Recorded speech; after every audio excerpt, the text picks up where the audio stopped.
Nauwi sa tulakan at balyahan sa pagitan ng mga relihista at hanay ng kapulisan ang isinagawang kilos protesta sa Pasay City. Ang kilos protesta pagkundena sa pagbisita ni U.S. Secretary Marco Rubio at ang planong pagtayo ng kontrobersyal na Paxilica. Una sa balita si Giselle Ricafort. Giselle. UN kan nagtapaldahan at nagkain mga pulis nitong Aliw Theater sa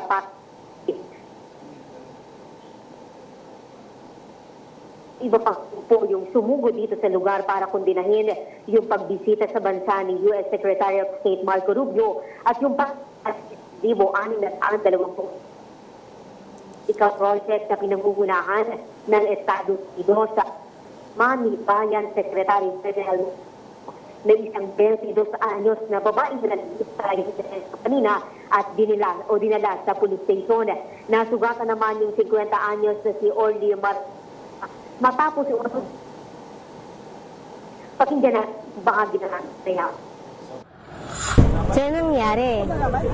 Tinula kami ng mga pulis. Dalawa kaming nataganan.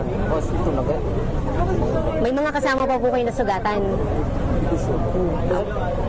Dalawa kaming nadapa kasi tinula kami ng tinulak ng pulis. Ilang taon na kayo, sir? 59. 59. Anong pangalan niyo po? Orly Marceliana. Sir Orly Marceliana. Thank you, sir.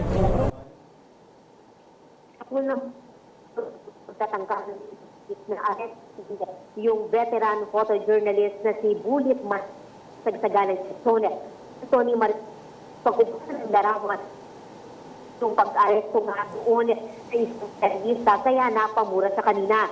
Doon na raw sa sinubukang pusasa ng isang pulis dahilan para bumagsak kamera mo naman ng pinsala. Ayon pa sa freelance photojournalist, maaring inakala ng mga otoridad sama siya sa protesta. Kaya pinalagan niya yung mga pulis ng kanya at lumayo na lamang sa mga ito. Pinagtanggol naman si Marquez ng kanyang mga kasamahan sa hanap buhaya.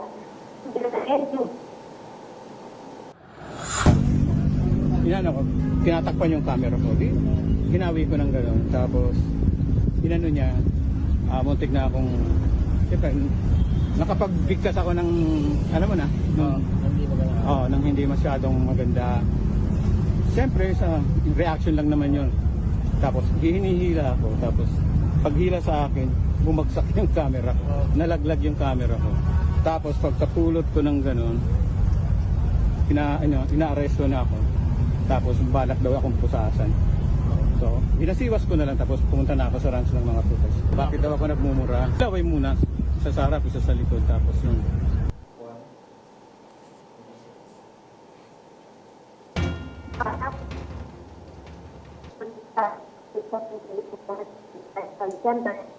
Ang ginagapan mo yung ika-50 ng minister. Bigyan luto yung mga ang kanilang programa. Ibigay ng group na chief diplomat ng Amerika, pananagutan si Rubio ng kanyang bansa sa Iran. Doon sa genocide sa ng mas malawak na pantarambong sa mineral resources ng Pilipinas at magpapalakas sa presensya ng U.S. military dito. Isinisigaw din kanina ng mga resista yung masamang ng U.S. exercise ng atomic security zone sa nuclear city sa ilalim ng Paxil-Adil.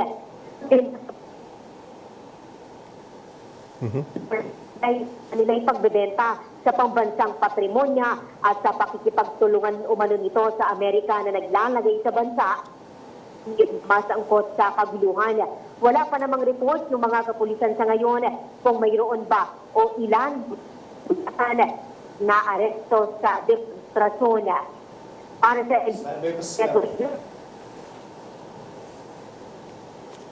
sa Alright, maraming salamat Giselle Ricafort.